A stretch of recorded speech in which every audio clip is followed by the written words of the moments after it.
ओम तत्सत्। यं ब्रह्म वेदांत विदो वदन्ति परं प्रधानं पुरुषं तथान्ये विश्वोद्गते कारणमीश्वरं वा तस्मै नमो विघ्न विनाशनाय वर्णानामर्थसङ्गानां रसानां छन्दसामपि मङ्गलानां च कर्तारौ वन्दे वाणी विनायकौ विघ्नेश्वराय वरदाय सुरप्रियाय लम्बोदराय सकलाय जगद्धिताय नागाननाय श्रुत्यग्नविभूषिताय गौरीसुताय गणनाथ नमो नमस्ते। गौरीसुताय गणनाथ नमो नमस्ते। नारायणं नमस्कृत्य नरं चैव नरोत्तमं देवीं सरस्वतीं व्यासं ततो जयमुदीरयेत्। कृष्णं वन्दे व्रजप्रियं कृष्णद्वैपायनं वन्दे कृष्णं वन्दे प्रथासुतं वसुदेवसुतं देवं कंसचाणूरमर्दनं देवकी परमानंदं कृष्णं वन्दे जगद्गुरुं। श्रीकृष्णं वन्दे जगद्गुरुम्। ओम तत्सत। अब 8वें अध्याय के 22वें श्लोक से गीता विमर्श प्रारंभ करते हैं। भगवान ने कह दिया था कि तुम उस परम उत्तम धाम को जाओगे जहां जाकर के फिर लौटना नहीं पड़ता। तो 22वें श्लोक में कहते हैं, पुरुषाशा परापार्थ भक्त्या लभ्यस्त्वनन्यया यस्यांता स्थानि भूतानि येन सर्वमिदं ततम्। उस परम पुरुष का ध्यान करके जो परम पुरुष यस्यांता स्थानी भूतानी येन सर्वमिदं ततम, जिस परम पुरुष के अंदर समस्त भूत प्राणी व्याप्त हैं और जो समस्त ब्रह्मांडों के समूह में व्याप्त है, कण कण में व्याप्त है, उस परम पुरुष को कैसे पाया जा सकता है? भक्त्या लभ्यस्त्वनन्यया, रेखांकित कर दिया भगवान ने कि उस परम पुरुष को भक्त्या माने भक्ति के द्वारा, तृतीय विभक्ति, लभ्यस्त्वनन्यया, अनन्य भक्ति के द्वारा ही पाया जा सकता है। तृतीय विभक्ति में भगवान ने रेखांकित कर दिया कि उस परम पुरुष को, पुरुषासा परापार्थ, हे प्रथापुत्र अर्जुन, उस परम पुरुष को केवल अनन्य भक्ति द्वारा प्राप्त किया जा सकता है। वो सरल भी है और केवल प्राप्त का एकमात्र, तभी तो हम बार बार कहते हैं कि गीता भक्ति योग शास्त्र है। भक्ति योग में ही गीता का पर्यवसान शरणागति योग में हुआ है। इसलिए भगवान हर स्थान पर कहेंगे, 8वां अध्याय है, 9वें में पूरी तरह से आएगा। हर अध्याय में भक्ति है। प्रारंभ के पहले अध्याय से लेकर 18वें अध्याय तक भक्ति योग का उद्रेक हुआ है। तो देखिए, भगवान ने कहा उस परम पुरुष को जिससे समस्त संसार व्याप्त है और समस्त प्राणी उसी के अंदर हैं, उसको केवल अनन्य भक्ति के द्वारा ही प्राप्त किया जा सकता है। यत्र काले तो नावृत्तिम आवृत्तिम चैव योगिनः प्रयाता यान्ति तं कालम वक्ष्यामि भरतर्षभ। हे भरतवंशी अर्जुन, तुम समझ लो, दो काल बता रहा हूं मैं तुम्हें। काल माने समय। दो विशेष प्रकार के काल हैं। तो अनावृत्तिम आवृत्तिम चाहिए योगिनः, जिसमें योगियों की आवृत्ति और अनावृत्ति होती है। आवृत्ति माने आना और अनावृत्ति माने नहीं आना, स्थायित्व, लौट कर फिर नहीं आना। तो आवृत्ति कहते हैं पुनर्जन्म होने को और अनावृत्ति कहते हैं भगवान को प्राप्त होने को। तो योगियों की आवृत्ति और अनावृत्ति दो प्रकार से, उसके दो समय कहे गए हैं। उन दोनों कालों को बक्ष्यामी मान में, हे भरतवंशी अर्जुन, तुमसे कहता हूँ। अग्नि ज्योतिरः शुक्ला षड्मासा उत्तरायणम तत्र प्रयाता गच्छन्ति ब्रह्म ब्रह्म विदो जनाः। अग्नि ज्योतिरः शुक्ला षड्मासा उत्तरायणम, इसके सबके अलग अलग अर्थ समझना पड़ेंगे। अग्नि, अग्नि जिसके अभिमानी देवता हैं। ज्योति, ज्योति माने सूर्य भगवान, इसको कहते हैं देवयान या शुक्ल मार्ग, दूसरे नाम है इसके। उत्तरायण सूर्य के दो नाम और हैं। उत्तरायण के सूर्य यानी देवयान, और आपका उसको पितृयान कहते हैं। और शुक्ल, शुक्ल मार्ग और कृष्ण मार्ग, दोनों के अलग अलग नाम है। ये शुक्ल मार्ग है। तो इसके अभिमानी देवता अग्नि है और प्रकाश, प्रकाश होता है। तो वो ज्ञान का प्रतीक है प्रकाश।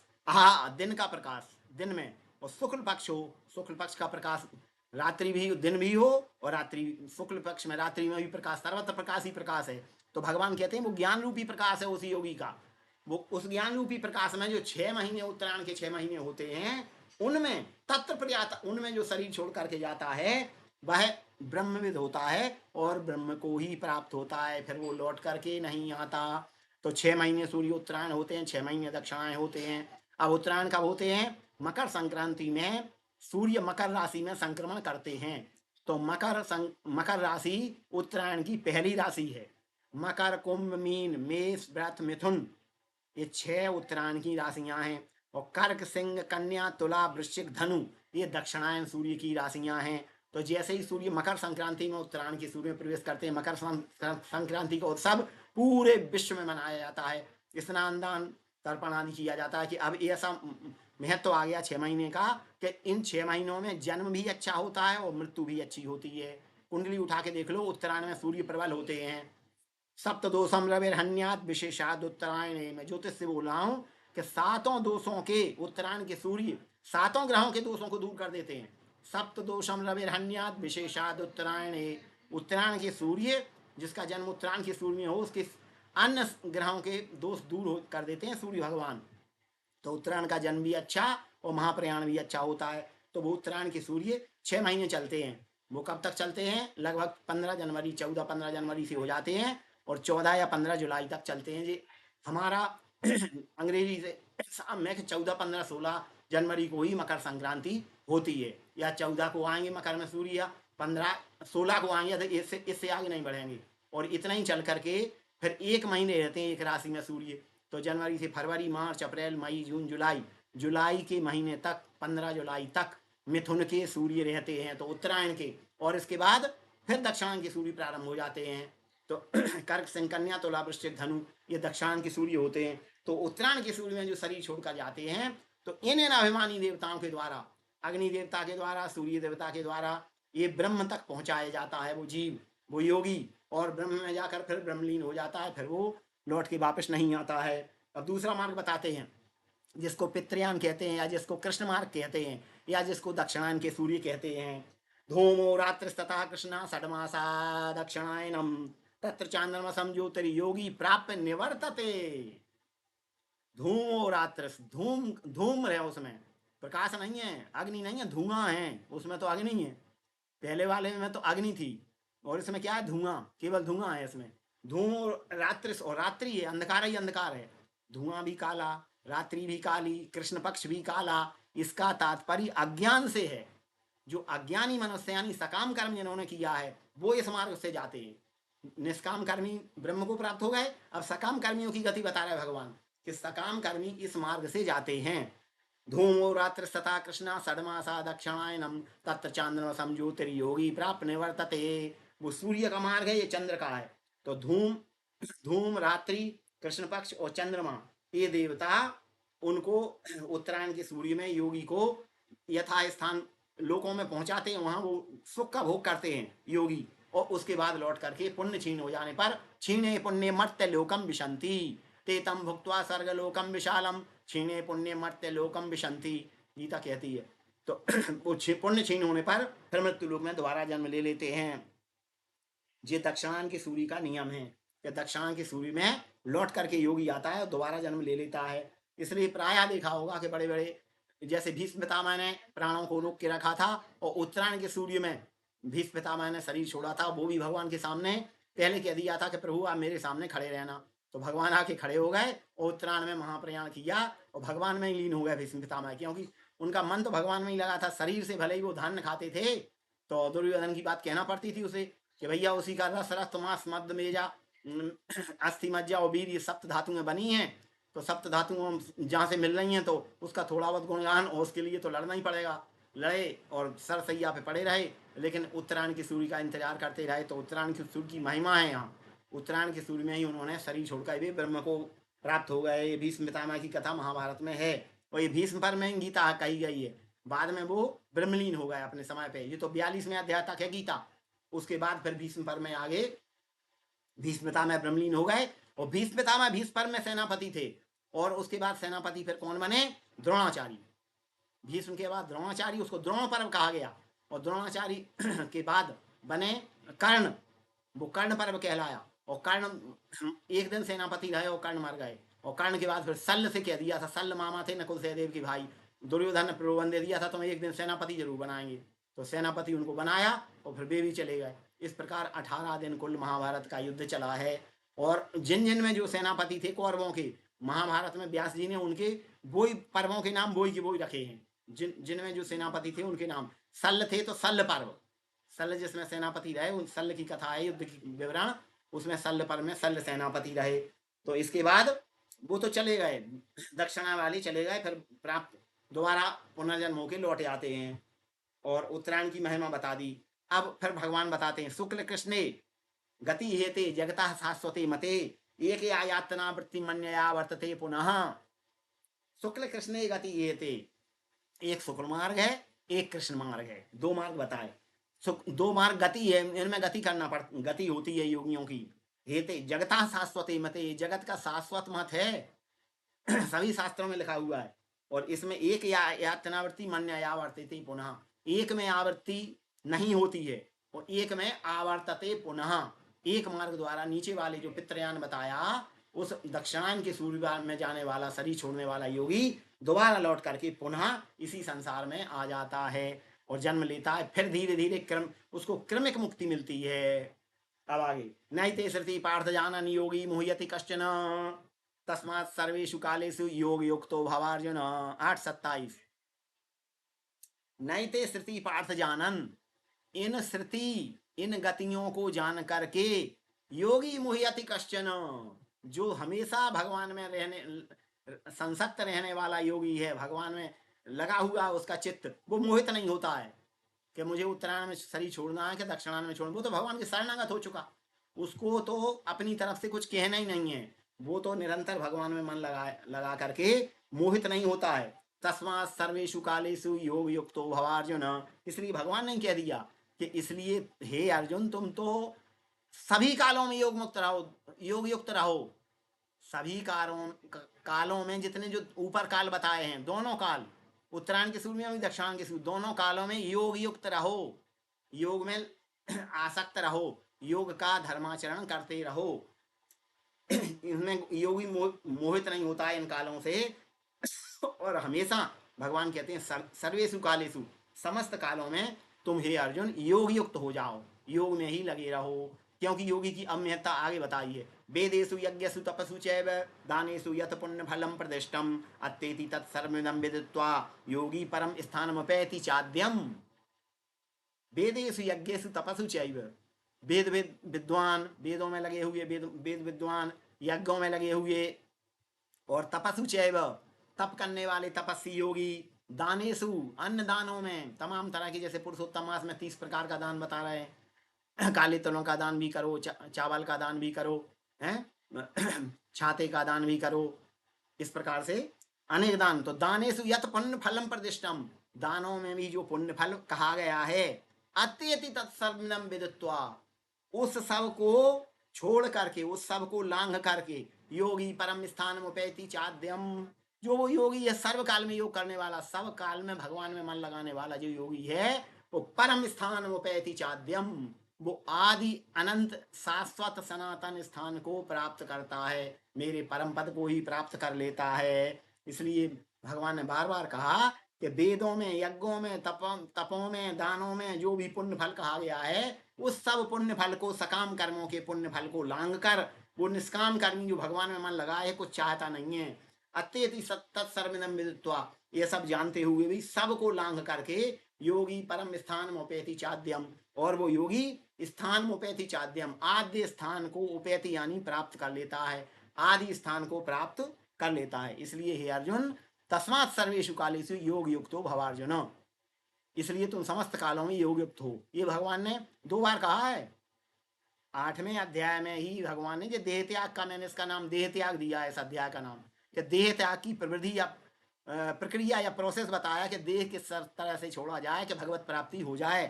तो देह त्याग में भगवान ने बार बार कहा है, पहले 8:7 में कहा, तस्मात् सर्वेषु कालेषु माम युष्मर चा, इसलिए तुम अर्जुन समस्त कालों में मेरा स्मरण करो, युद्ध भी करते रहो, एक बार कहा। और इसमें फिर दोबारा कहा वही 8:27 में, तस्मात् सर्वेषु कालेषु योग युक्तो भवार्जुन। तो 8वें अध्याय में समस्त कालों की बात कही है। गीता सार्वकालिक है, इसलिए हम ये कहते हैं कि गीता सार्वभौमिक है और सार्वकालिक है। जितनी गीता प्रासंगिक द्वापर युग में प्रासंगिक थी, ठीक उससे कहीं अधिक ज़्यादा, क्योंकि आज भी हमारे हृदय रूपी कुरुक्षेत्र में देवी और आश्री संपत्तियों का, संपदाओं का संग्राम निरंतर चल रहा है, उसमें हम भगवान को अपने इंद्रिय रूपी घोड़ों की लगाम अगर सौंप देंगे और मन बुद्धि को भगवान के चरणों में सौंप देंगे, मन रूपी लगाम को, तो वे हमें हमारे रथ को, जीवन रूपी रथ को, और गंतव्य स्थान तक ले जाएंगे और हमको शीर्ष तक ले जाकर अपनी प्राप्ति करा देंगे। इसलिए भगवान ने कहा हमेशा सब कालों में योग युक्त हो, क्योंकि योगी परम स्थान मुपैति चाद्यम, योगी आदि और अनादि और अनंत स्थान को, जिसका कोई आदि ही नहीं है, ऐसा जिसका प्रारंभ ही नहीं है, ऐसा अनंत स्थान जो सदैव रहता है, वहां पर जाके लौटना नहीं पड़ता, उस स्थान को प्राप्त कर लेता है। इसलिए तुम योगी बनो, ये भगवान ने कहा। ओम तत्सत श्रीमद्भगवद्गीतासु उपनिषत्सु ब्रह्म विद्यायाम योग शास्त्रे श्री कृष्णार्जुन संवादे अक्षर ब्रह्म योगो नाम अष्टमोध्याय। ओम श्री कृष्णार्पणमस्तु। इसका नाम अक्षर ब्रह्म रखा है, अक्षर ब्रह्म।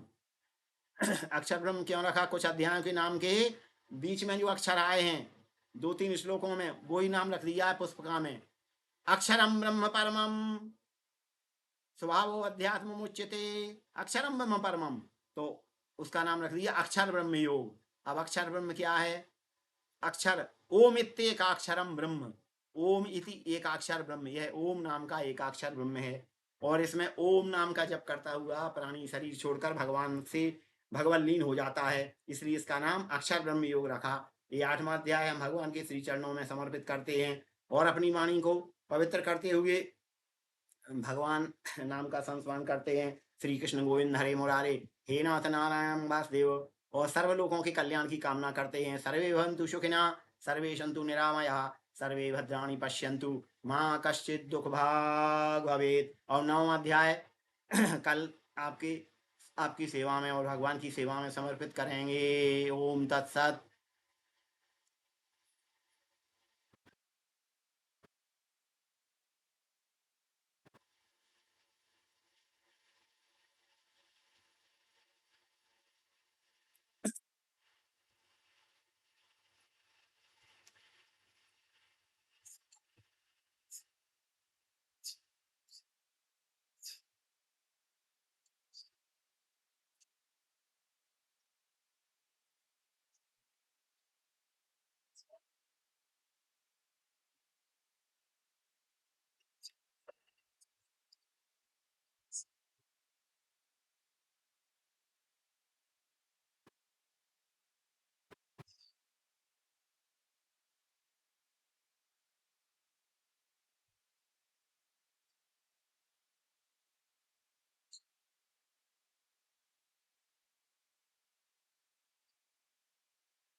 Joel? Joel? Yes, my God.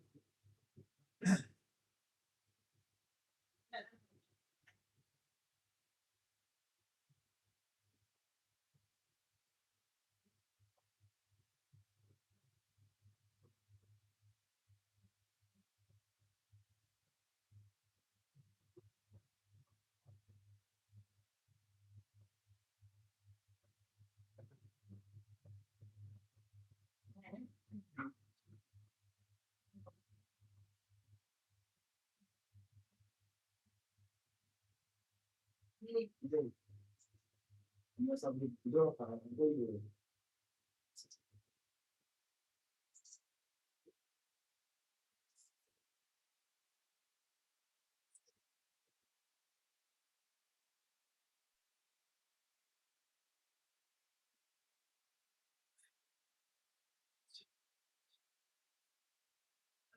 बंद कर दीजिए।